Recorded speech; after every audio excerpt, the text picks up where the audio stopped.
يا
আল্লাহ পাকের অসংখ্য গরিব মেহরবানি যে আল্লাহ পাক রব্বুল আলামিন আপনি আমাদেরকে পবিত্র দিন শুক্রবার জুমার নামাজ জামাতের সহিত আদায় করার জন্য আল্লাহ পাক রব্বুল আলামিন আপনি আমাদেরকে মসজিদে এসে একত্রিত হওয়ার তৌফিক দিয়েছেন। এই জন্য আল্লাহ পাক রব্বুল আলামিনের আলিশান দরবারে শুকরিয়া জ্ঞাপন করি। আলহামদুলিল্লাহ بكرة وأصيلا। আমি আপনাদের সম্মুখে সূরাতুল নূরের 55 নম্বর আয়াত তেলাওয়াত করছি। আসলে পৃথিবীতে প্রত্যেকটা মানুষ শান্তি চায়, চায়। আমরা প্রত্যেকটা মানুষই শান্তি চাই, প্রত্যেকটা মানুষই মেহনত করতেছি শান্তি, শুধু ব্যক্তিগত ভাবে নয়, রাজনৈতিক ভাবে যারা রাজনীতি করে তারাও বলে আমরা শান্তি চাই। বিগত সরকার শান্তি দিতে পারে নাই, আমরা শান্তি দেব। যে সরকারি ক্ষমতায় যায়, যাওয়ার পরে বলে যে বিগত সরকার এই দোষগুলো করেছে, দেশের শান্তি ফিরিয়ে আনতে পারে না। আমরা জনগণকে পরিপূর্ণ শান্তি দেব। তাহলে প্রত্যেকটা মানুষের শান্তির কথা বলে। রাজনৈতিকভাবে যদি আওয়ামী লীগের দিক বিবেচনা করে তারাও শান্তির কথা বলে, বিএনপিরাও শান্তির কথা বলে, জাতীয় পার্টিও শান্তির কথা বলে, জামাতে ইসলামও শান্তির কথা বলে। যত নিবন্ধিত রাজনৈতিক দল আছে প্রত্যেকটা দলই শান্তি সাম্য প্রতিষ্ঠা করতে চায়, কিন্তু দিন শেষে শান্তি কতটুকু আসে? দিন শেষে যখন চক্রটা বন্ধ হবে দেখবেন যে শান্তি কতটুকু আসবে। আসলে আমরা শান্তি তালাশ করতেছি উল্টো রাস্তায়। যে রাস্তায় শান্তি রয়েছে ওই রাস্তা নিয়ে আমরা বাছাই করতে পারছি না। উল্টা রাস্তায় শান্তি যদি আমরা খুঁজে না কেন শান্তি খুঁজতে পারবো, কিন্তু পাবো না। শান্তির স্থানান্তরে শান্তি আসে না। শান্তির রাস্তায় চলতে হয়,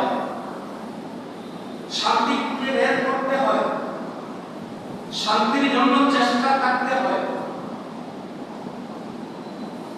এই পৃথিবীতে একজন বাদশা আমিরুল মুমিনিন ওমর ইবনে খাত্তাব রাদিয়াল্লাহু তাআলা আনহু সমাজে শান্তি প্রতিষ্ঠা করেছেন। ওমর রাদিয়াল্লাহু তাআলা আনহু ইনসাফ ভিত্তিক রাষ্ট্র ব্যবস্থা কায়েম করেছিলেন এবং কল্যাণ রাষ্ট্র গঠন করেছিলেন। যে ওমর ফারুক রাদিয়াল্লাহু তাআলা আনহু যে কল্যাণ রাষ্ট্র গঠন করেছিলেন, রাষ্ট্রের শান্তি এবং স্থিতিশীলতার জন্য উনি যে পদক্ষেপগুলো গ্রহণ করেছিলেন, আমরা এখন পর্যন্ত এই পদক্ষেপগুলো সহ করতে পারি না। রাষ্ট্রীয়ভাবে যেখানে ওমর ফারুক রাদিয়াল্লাহু তাআলা আনহু রাষ্ট্র ব্যবস্থায় যে শান্তি ছিল, যে ইনসাফ ভিত্তিক রাষ্ট্র ব্যবস্থা উনি কায়েম করেছিলেন, কল্যাণ রাষ্ট্র গঠন করেছিলেন, এই ইনসাফ ভিত্তিক রাষ্ট্র ব্যবস্থা এবং কল্যাণ রাষ্ট্র পৃথিবীতে ওমরের মতো আর কেউ স্থাপন করতে পারে না। ওমর যা করেছিলেন, আমি আপনাদের সম্মুখে সূরাতুন নূরের 55 নম্বর আয়াত তেলাওয়াত করছি।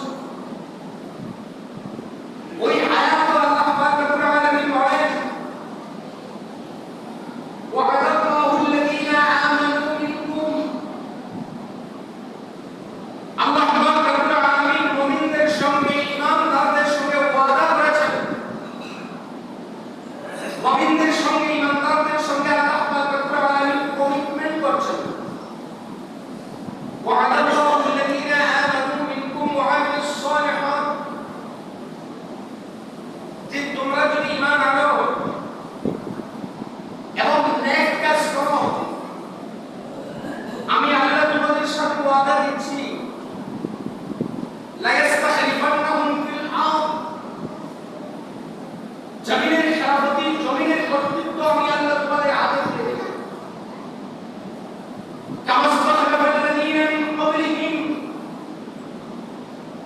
যেমন গোটা পৃথিবীর রাজত্ব যেভাবে অতীতে আমি মুসলমানদের হাতে তুলে দিয়েছিলাম, আমি সেই আল্লাহ এখনো আছি। তোমরা যদি আমার দুটি শর্ত পূরণ করো, আমি আল্লাহ তোমাদেরকে আমার তোমাদের পূর্ববর্তীদের মতো তোমাদের হাতেও ভূমণ্ডলের শাসন ক্ষমতা উঠিয়ে দেব।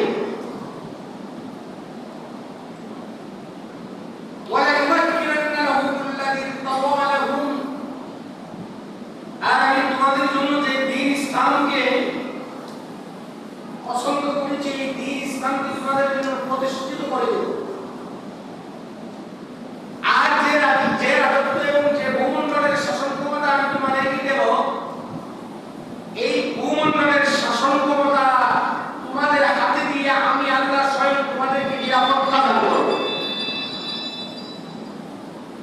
তাহলে বোঝা গেল ওমরে ফারুক রাদিয়াল্লাহু তাআলা যে পদক্ষেপগুলো গ্রহণ করেছিলেন, যেভাবে রাষ্ট্র পরিচালনা করেছিলেন, ওইভাবে রাষ্ট্র পরিচালনার কারণে আল্লাহর ওয়াদা পূর্ণ করেছেন।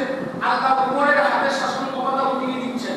আজকে পর্যন্ত ওমরের মতো পদক্ষেপ আমরা গ্রহণ করতে পারি নাই, আল্লাহর ওয়াদাও পূর্ণ করতে পারি নাই। এই জন্য আমাদের হাতে শাসন ক্ষমতা আসলে আমরা শান্তি চাইতেছি, শান্তির স্লোগান দিচ্ছি, কিন্তু শান্তি আমাদের কাছে আসছে না। আমি গতদিন আল্লামা শফিউর রহমানী রাহিমাহুল্লাহ একটা কিতাব আমি পড়েছি। এই কিতাবের মধ্যে উমর ফারুক রাদিয়াল্লাহু তাআলা সরকারি শাসন ব্যবস্থা কিছু চিত্র উঠিয়ে আনা হচ্ছে, যে উমর ফারুক রাদিয়াল্লাহু তাআলা রাষ্ট্র ব্যবস্থায়, রাষ্ট্র পরিচালনায় উনি 5টি পদক্ষেপ গ্রহণ করেছিলেন। কয়টা? 5টা। এই 5টা পদক্ষেপের মধ্যে প্রথম নম্বর পদক্ষেপই হচ্ছে উমর ফারুক রাদিয়াল্লাহু তাআলা রাষ্ট্রীয় শাসন ক্ষমতায় যাকে নিয়োগ দিতেন, রাষ্ট্র পরিচালনার জন্য, দেশ পরিচালনার জন্য যাদেরকে নিয়োগ দিতেন, এই 5টা পদক্ষেপের মধ্যে প্রথম নম্বর পদক্ষেপ হচ্ছে তাদেরকে দেখবেন তাদের কাছে 3টা জিনিস আছে কিনা। কয়টা জিনিস? নাম্বার 1 জ্ঞান, নাম্বার 2 আমানতদারি, নাম্বার 3 তাকওয়া। জ্ঞান, আমানত, তাকওয়া। প্রাথমিকভাবে উনি 3টা জিনিস দেখতেন। তার জ্ঞান কতটুকু আছে, তার আমানতদারি কতটুকু আছে, এবং তার তাকওয়া কতটুকু আছে। কারণ তাকওয়া এমন একটা জিনিস,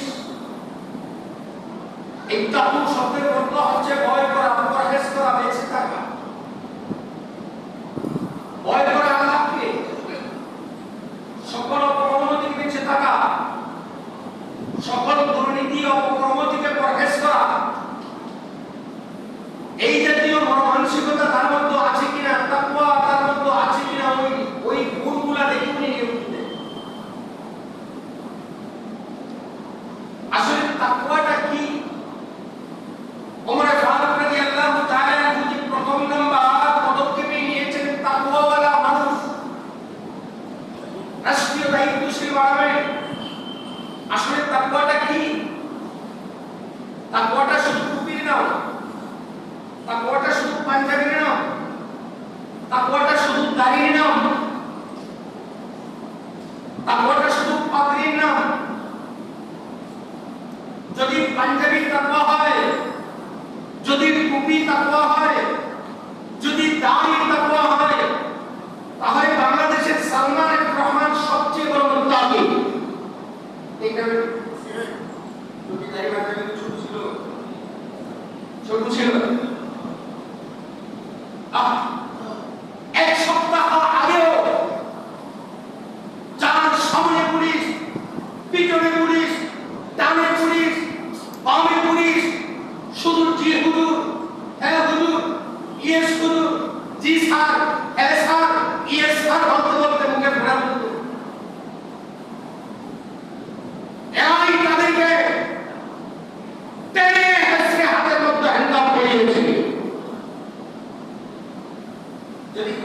থাকতো, তাহলে লেবাসের প্রয়োজন হইতো না। তাকওয়া আমাদের ব্যাপার। যদি তাকওয়া তার মধ্যে থাকতো, তাকে যখন ধরেছে তার মধ্যে ক্লিন শেড মুস্তাক ফরিদ পীর সাহেব, আমি সোশ্যাল মিডিয়াতে দেখলাম উনি বলছেন এমন ভাবে কোন চাইনিজ কোরআন পাইলো, এমন ভাবে শেখ করো, এমন ভাবে পিচ্ছিল করো, কেউ পা যদি তার মুখের মধ্যে লাগে পিচ্ছিল হয়ে পড়ে যায়। কালার পরিবর্তন করে ফেলেছে। তাকে পুলিশ জিজ্ঞাসা করছে, স্যার এমন করছেন কেন? আপনার গাড়ি ছাড়ছেন কেন? পোশাক পরিবর্তন করেন কেন? সে বলে, বেটা এই পোশাকগুলো ছিল সুন্দর আর যান বাঁচানো খরচ। সুন্দর বাদ দিয়ে দিচ্ছে খরচ, যান বাঁচানো। যদি পোশাকই তাকওয়া হইত, সে বলি আমরা বাংলাদেশের সবচেয়ে বড় ধনী। আমি বলি বাংলাদেশের মধ্যে সবচেয়ে বড় চোর, সবচেয়ে বড় চোর। পাঞ্জাবি পরে, টুপি পরে,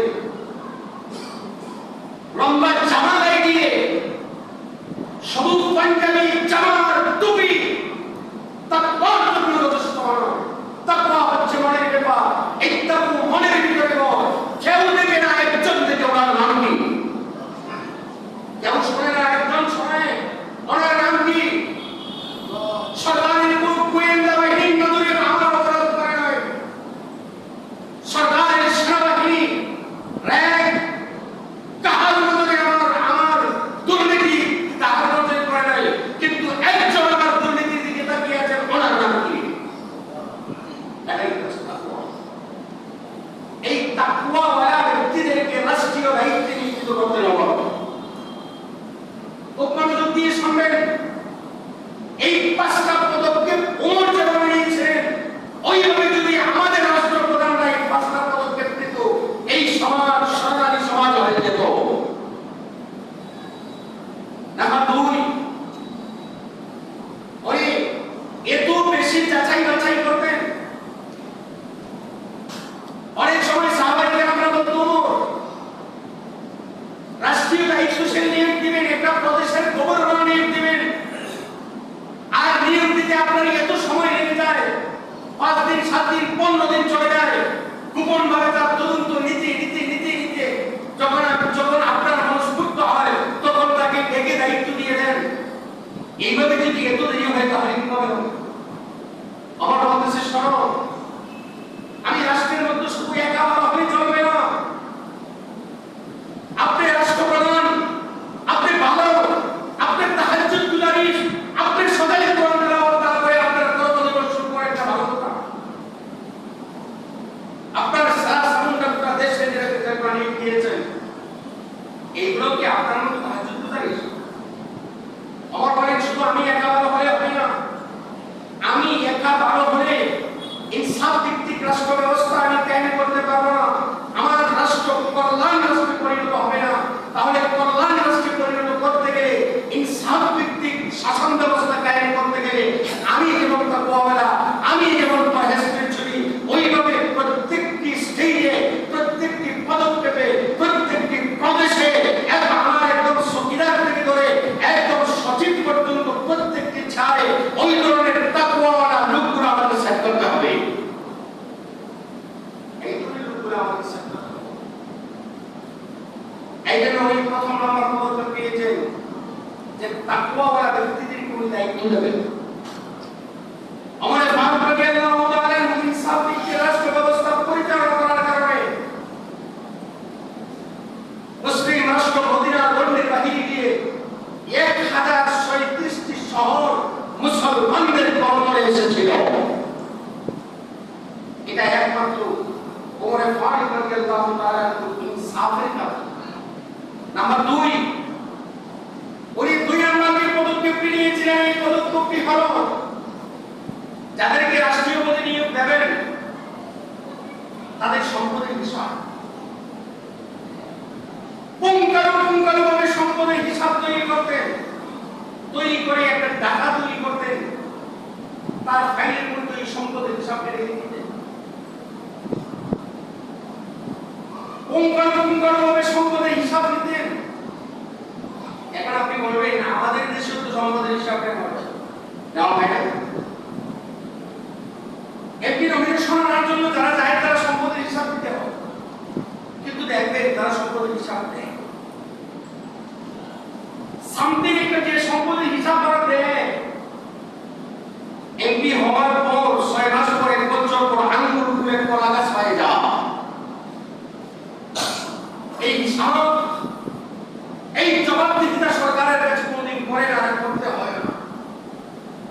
আমার যে পদক্ষেপ নিয়েছিলেন 2 নম্বরের পদক্ষেপটি হলো সম্পদের হিসাব, পাই টু পাই পুঙ্খানুপুঙ্খ সম্পদের হিসাব মনে রাখবেন। এবং প্রতি 1 বছর অন্তর 3 বছর ওনার ভিতরে তদন্ত কমিটি লাগিয়ে দিতে, 54 তদন্ত কমিটি গোপনে এবং ওপেনে তার তদন্ত করত।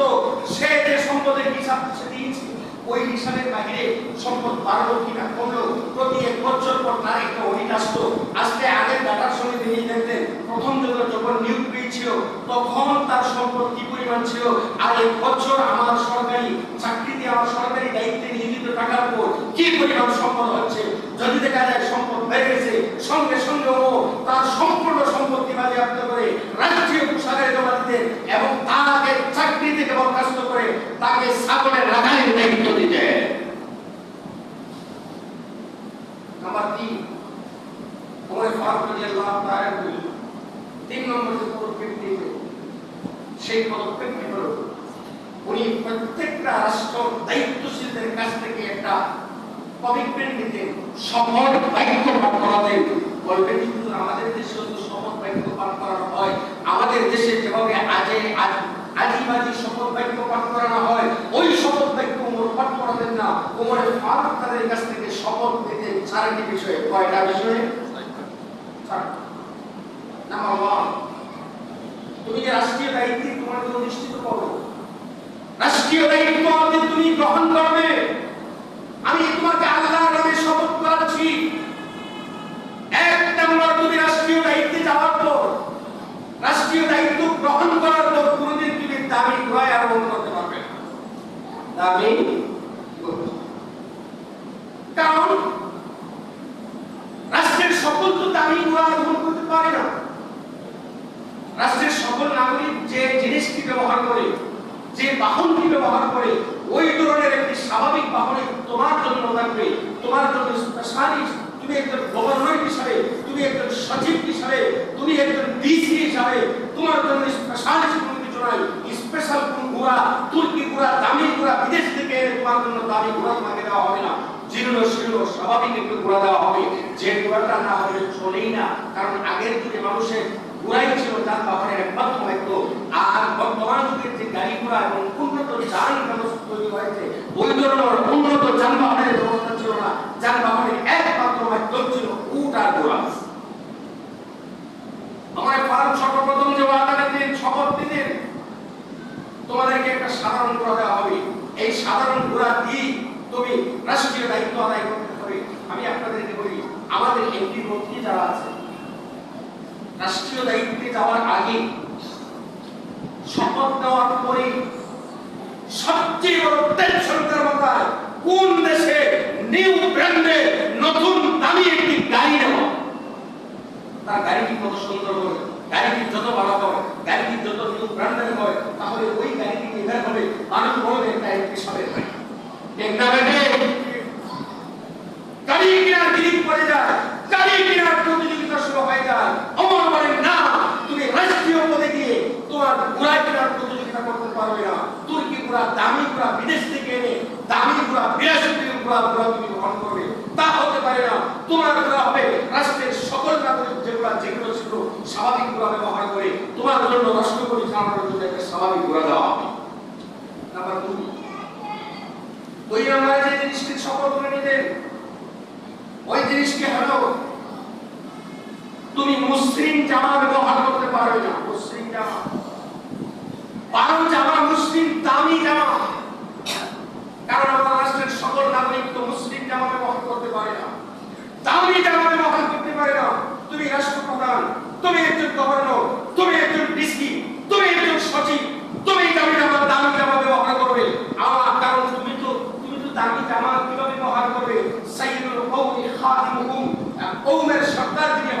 কওমের দায়িত্বপ্রাপ্ত লোক যিনি হন উনি হচ্ছেন কওমের চাকর।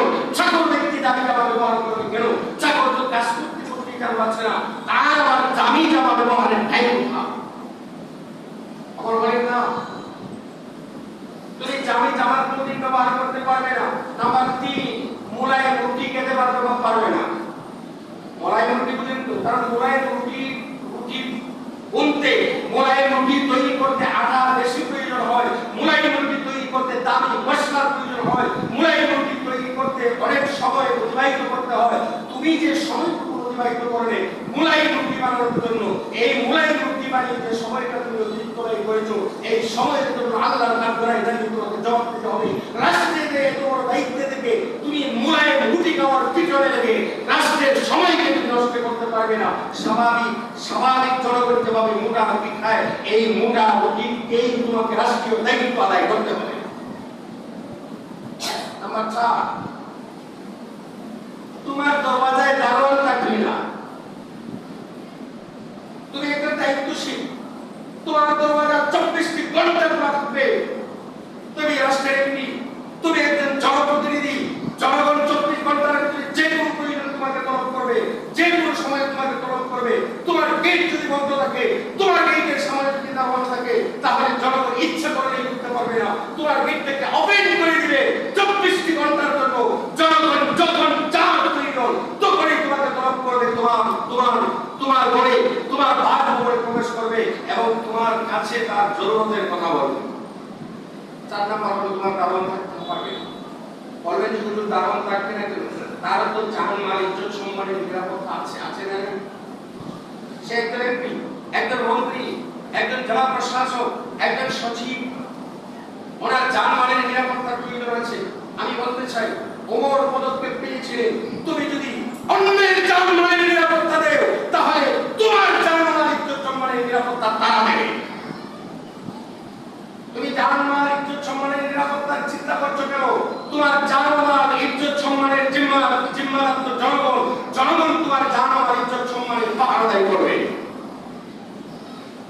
আমার অর্ধ পৃথিবীর খলিফা মুসলমান এমনি দিয়ে উমরের করদরে 1037টি শহর চলে আসে নাই। উমরের আচরণের কারণে, ইনসাফ ভিত্তিক সমাজ ব্যবস্থা কায়েম করার কারণে, কল্যাণ রাষ্ট্র গঠনের কারণে উমরের করদরে 137টি শহর চলে এসেছিল। গোটা অর্ধ পৃথিবীর শাসন ক্ষমতা উমরের হাতে চলে এসেছিল।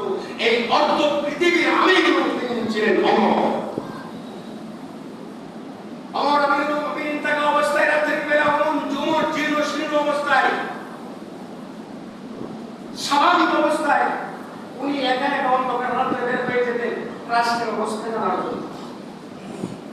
একদিন রাত্রবেলা, গভীর রাত্র হয়ে গেছে, একটা বস্তির ভিতরে উনি ঢুকলেন। হঠাৎ করে দেখলেন একটা তাঁবুর ভিতরে দেখা যাচ্ছে একটু বিন্দু বিন্দু আলো দেখা যাচ্ছে। উনি তাঁবুর কাছে গেলেন, তাঁবুর কাছে গিয়ে দেখেন এই তাঁবুর ভিতরে দুটি শিশু কান্নাকাটি করছে। আর একটা পাথরের মতো পানি দিয়ে চুলার উপরে জাল দিচ্ছে, মিশামিশি জাল দিচ্ছে। ওমর ফারুক রাদিয়াল্লাহু তাআলা ওই ব্যক্তিকে দরজায় নক করলেন।